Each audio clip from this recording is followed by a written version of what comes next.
Eu saúdo a igreja com a paz do Senhor. Primeiramente, queria agradecer a oportunidade aos meus pastores e a Deus. Boa noite, irmãos. Tudo bom?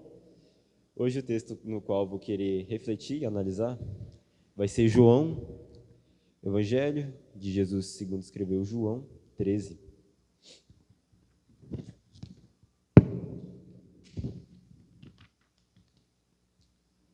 Versículo 1 diz assim: Ora, antes da festa da Páscoa, sabendo Jesus que era chegada a sua hora de passar deste mundo para o Pai, tendo amado os seus que estavam no mundo, amou-os até o fim.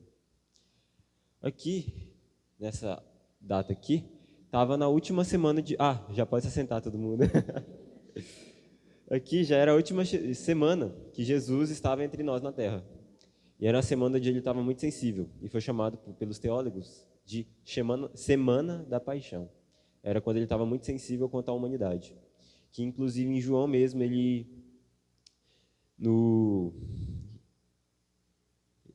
nos promete o Consolador duas vezes, no capítulo 14 e 16, e no capítulo 17 ele faz a oração mais longa em nosso favor.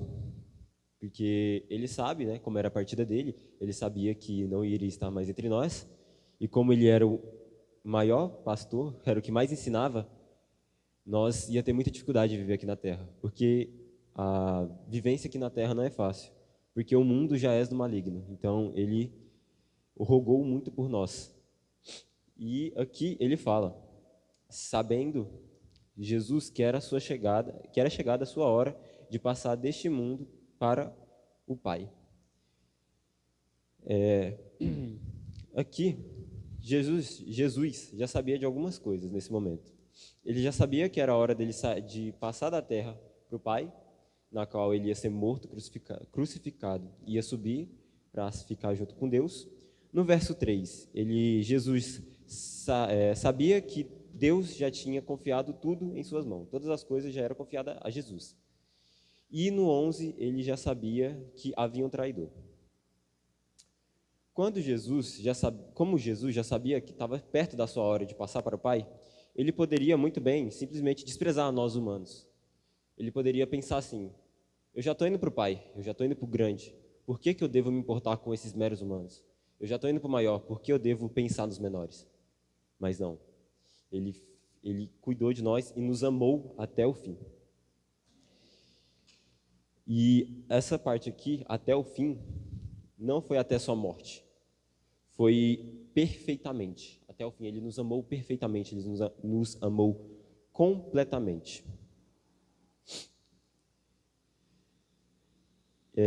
Tem uma coisa que quero falar, que é quando você sabe da sua intimidade com Deus, você tende a se aproximar mais das pessoas, não se afastar. Porque o desejo de Deus para todos na Terra é ir para o Evangelho. Jesus mesmo mandou isso. Então, quanto mais nós temos Deus, mais nós devemos nos aproximar das pessoas da Terra. Que inclusive Jesus veio aqui, né? Muitos pensam que Jesus veio para os discípulos, que Jesus veio para as pessoas boas, mas Jesus, você pode perceber que ele sempre andou com prostitutas, com pecadores, com idólatras, com muitos que faziam coisas que é errado. E já fez até uma comparação que fala que por que um médico iria andar com sarado? Jesus veio para quem está doente, para poder cuidar. E isso, quando você tem mais intimidade com Deus, você tem que ir e curar as pessoas. Muitas pessoas estão machucadas ou desviadas e você tem o papel. Nós que somos a igreja temos o papel de cuidar dos outros. Nós não devemos pensar em nós mesmos, porque isso é arrogância da nossa parte. Devemos sempre buscar ganhar almas para Cristo. Isso cuidando das pessoas dessa terra. Porque tem pessoas que quanto mais ora, quanto mais se diz próxima de Deus, mais fica isolada. Não quer saber de ninguém, se acha maior que todo mundo. E não devemos ser assim. Devemos, quanto mais amar a Deus, quanto mais ter intimidade com Ele, devemos levar os outros para ter essa intimidade que nós temos. No verso 3, sabendo que todas as coisas estão nas suas mãos, nos amou até o fim. Tem uma expressão que é bem famosa, que é assim, ele é de um filósofo, que é: dê o poder ao homem e descobrirá quem ele realmente é. E isso é uma grande verdade. Tem muitas pessoas que quando está tranquila, não tem nada, é uma pessoa gentil, humilde, mas quando ganha poder, vira só arrogância, vira só todos que ele amava, ele despreza. Mas isso não aconteceu com Jesus. Jesus prova isso no próprio capítulo 13 de João, falando a partir do versículo 2. Durante a ceia, a partir do versículo 3. Sabendo este que o Pai tudo confiara às suas mãos, e ele viera de Deus e voltava para Deus, levantou-se da ceia, tirou a vestimenta de cima, tomando uma toalha, cingiu-se com ela. Cingiu-se a amarrar na cintura. Depois, deitou água na bacia e passou a lavar os pés dos discípulos e enxugá-los com a toalha que estava cingindo. Jesus, tendo tudo em suas mãos, ele simplesmente resolveu pegar uma bacia e começar a lavar o pé de cada discípulo que estava ali. Ele estava reunido ali para tomar ceia junto com seus discípulos e pegou uma bacia e começou a lavar os pés de cada um. Isso prova o ato de humildade. Fala que na Bíblia, pegar a bacia, pegar a toalha, era um ato que não precisava de habilidade nenhuma. Então isso era uma missão para os servos praticamente insignificante, que eram os servos mais da baixa. E Jesus fez isso, provando que ele não tem dificuldade em servir. Isso mostra o amor dele por nós, porque quem ama, serve. E voltando ao que fala de que a gente deve estar junto com o próximo, Deus, ele não te levanta para você estar no topo sozinho. Porque, se você for prosperar e deixar de amar, Deus vai te deixar na prova amando do que rico odiando. Ele vai preferir te deixar numa situação onde você tem amor ao seu próximo do que te pôr numa boa situação e você começar a ter rancor e ódio pelo seu próximo. Ele prefere o amor do que uma prosperidade na sua vida. Então, que venhamos sempre amar o próximo e nunca deixar de ter esse amor. Vamos servir, não vamos sempre querer, vamos poder dar. Porque ele mesmo fala que é melhor dar do que receber. E vamos sempre dar com alegria. Tem aqui também, no versículo 11, era outra coisa que Jesus sabia. Está escrito assim: pois ele sabia quem era o traidor. Foi por isso que disse: nem todos estáis limpos. Vou continuar lendo aqui depois de que ele limpou o pé de todos. Aproximou-se, pois, de Simão Pedro, e este lhe disse: Senhor, tu me lavas os pés a mim. Respondeu-lhe, Senhor, tu me lavas os pés a mim. Respondeu-lhe Jesus: o que eu faço não sabes agora, compreendê-lo-ás depois. Disse-lhe Pedro: nunca me lavará os pés. Respondeu-lhe Jesus: se não te lavar, não tens parte comigo. Então Pedro lhe pediu: Senhor, não somente os pés, mas também as mãos e a mão e a cabeça. Declarou-lhe Jesus: quem já se banhou não necessita de lavar senão os pés. Quanto aos mais, então está tudo limpo. Aqui, quando você toma um banho, e lá o povo tinha o costume de andar de sandália, e era sem meia, sujava os pés. Então lá Jesus resolveu lavar os pés de todo. E Pedro não queria aceitar Jesus lavar o seu pé, porque Pedro reconhecia a soberania de Deus. Ele sabia que, de Jesus no caso, sabia que Jesus era o que estava no topo, junto com a Trindade. E quando Jesus chega para lavar seu pé, Pedro fala que nunca lavarás o meu pé. Só que Jesus lhe repreende, falando: não entendes agora, mas depois vai entender. E Pedro mesmo assim tenta negar, fala: não, se for então lavar, não, Jesus lhe repreende falando: se eu não te lavar, não tens parte comigo. No final aqui, declarou também que estás tudo limpo, que ele lavou os pés de todos, mas nem todos estavam limpos, por conta do Judas. Porque Judas, lá no versículo 2, fala: durante a ceia, tendo já o diabo posto no coração de Judas Iscariote, que traísse a Jesus.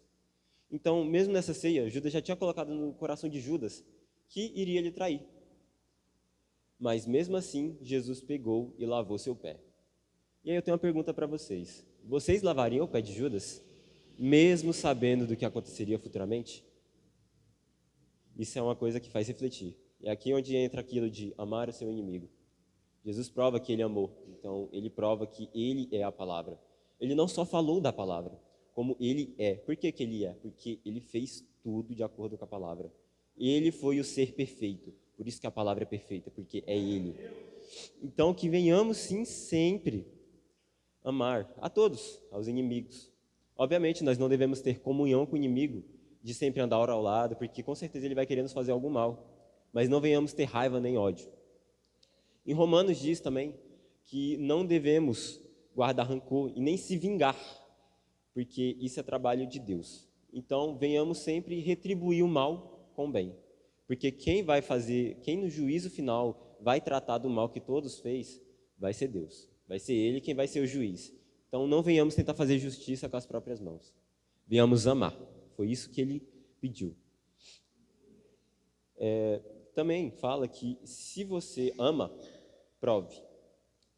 1 João 3,18 diz assim: Meus filhinhos, não amemos de palavra nem de língua, mas por obra e em verdade. Isso é retratado aqui, porque não tem uma versão da Bíblia que fala assim, que Jesus lá no meio da ceia pegou, começou a lavar o pé de todo mundo e não lavou o de Judas, exceto de Judas que ele não lavou. Ele lavou o pé de todos. E Judas não falou nada, porque ele reconheceu.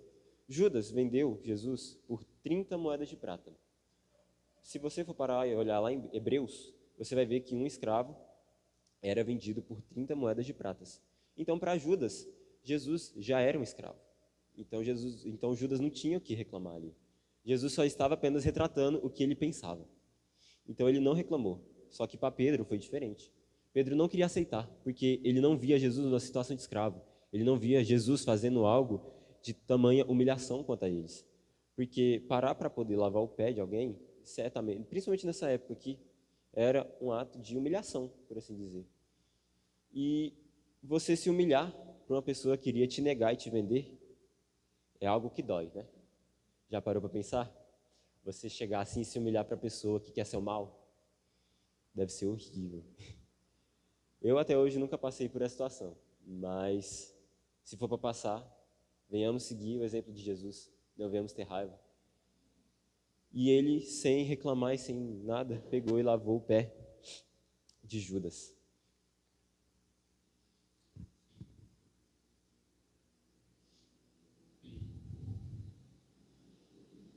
E a parte onde Jesus fala que todos ali, Jesus lavou o pé de todos, mas em seguida falou também que nem todos estavam limpos. Mas por que todos não estavam limpos, sendo que ele lavou o pé de todo mundo? Ele mesmo fez isso. Porque a limpeza que Jesus estava falando nesse momento não era por fora, não era sua pele, era o interno. Ele lavou o pé de todo mundo, mas tinha um ali, que estava com o coração podre, que estava com o coração mau. Foi onde o diabo plantou a sua semente dentro do coração de Judas, ele aceitou, não seguiu o exemplo de Jesus. Ele aceitou o que o diabo plantou dentro dele e o coração dele estava podre, ao ponto de que todos sabem a história de que Judas vendeu Jesus por 30 moedas de prata. Então, mesmo Judas vendo esse ato de humilhação quanto a ele mesmo assim não mudou de ideia e vendeu Jesus. Então, que venhamos nos limpar, que pelo nosso externo venhamos refletir sobre o nosso interno. Que se você está ruim, se você está sujo por dentro, venhamos pensar e refletir como melhorar, venhamos ler a Bíblia, venhamos refletir dentro da palavra, porque ela ensina tudo. Ela te fala como você se limpa, ela te fala como você se cuida. A Bíblia te ensina tudo o que você precisa nessa terra.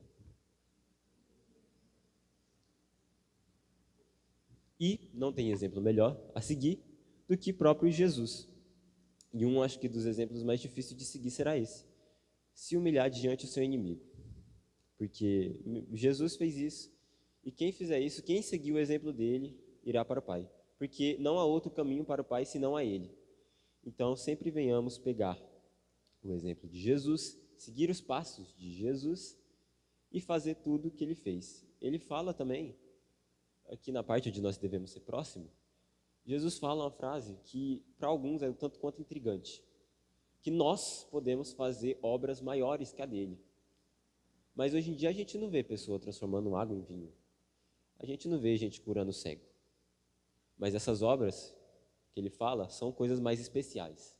Para vocês, é mais especial Jesus curar um cego, ou transformar litros de água em vinho, ou ganhar uma alma para o céu? Ele quer almas. É o que mais importa para Deus.